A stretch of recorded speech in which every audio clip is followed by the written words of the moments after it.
How you doing, good people? This is the 8-Bit Animal. And first 30 titles published by Nintendo on the NES were all housed in these black boxes, right? By default, they're known as the black box games. One of my few goals as an NES collector is to own all 30 black box games.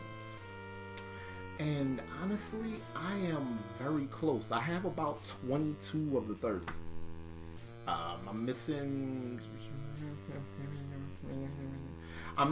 pretty much a few of the less common ones.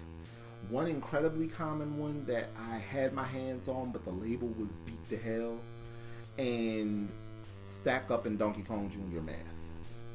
I'll probably get all of them except Stack Up in Donkey Kong Jr. Math, because hundreds of dollars for loose NES carts ain't my bag, ever. This game I already have. This is one of the ones that I have already. And this was one of two light gun games, if I recall, that was a part of that first 30 releases. And it's one of the more interesting uses, if not the most interesting use, of Zapper on an officially licensed NES cart.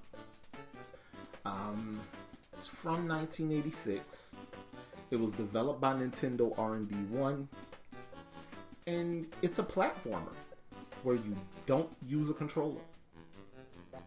Today, we're going to take a quick look at Gumshoe.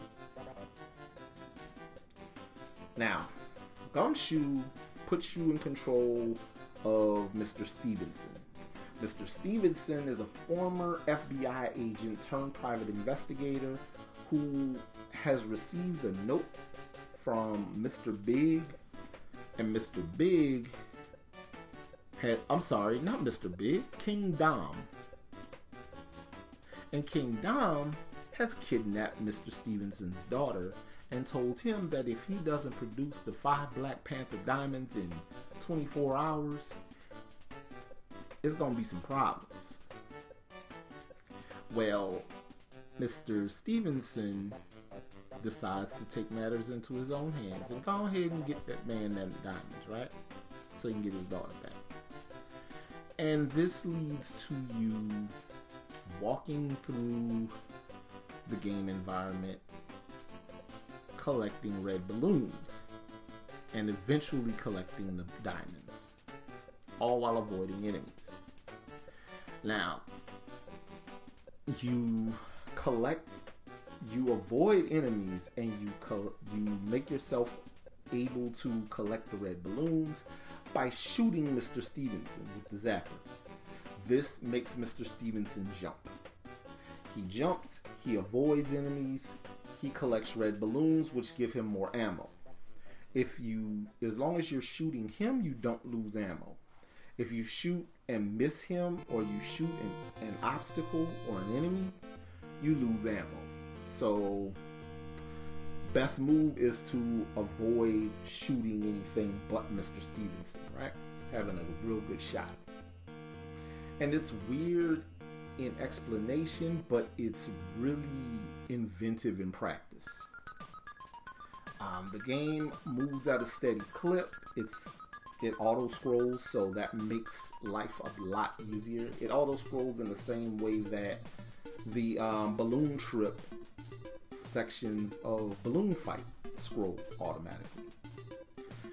Well, this is, like I said, one of the more inventive, if not the most inventive, and officially licensed game on the NES that uses the Zapper.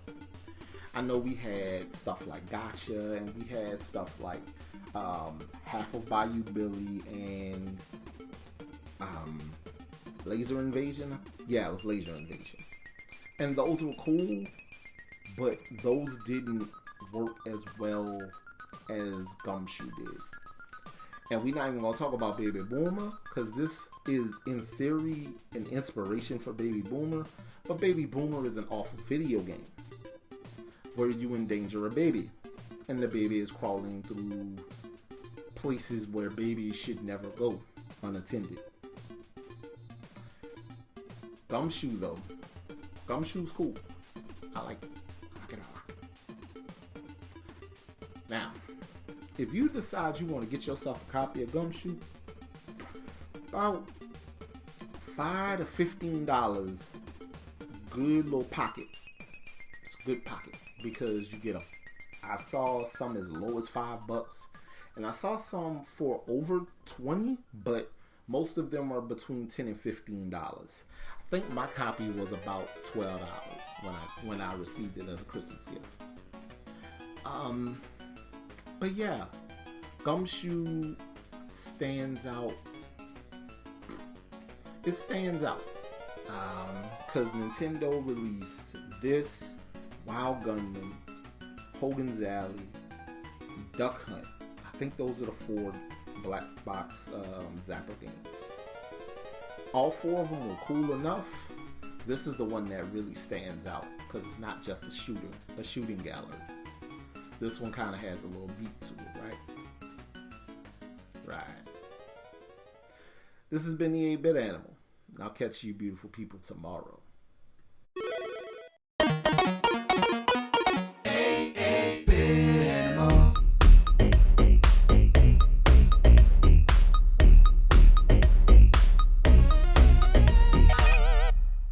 Tomorrow. You know, the first use of the letters DDT in a video game together had nothing to do with pro wrestling. Big shock.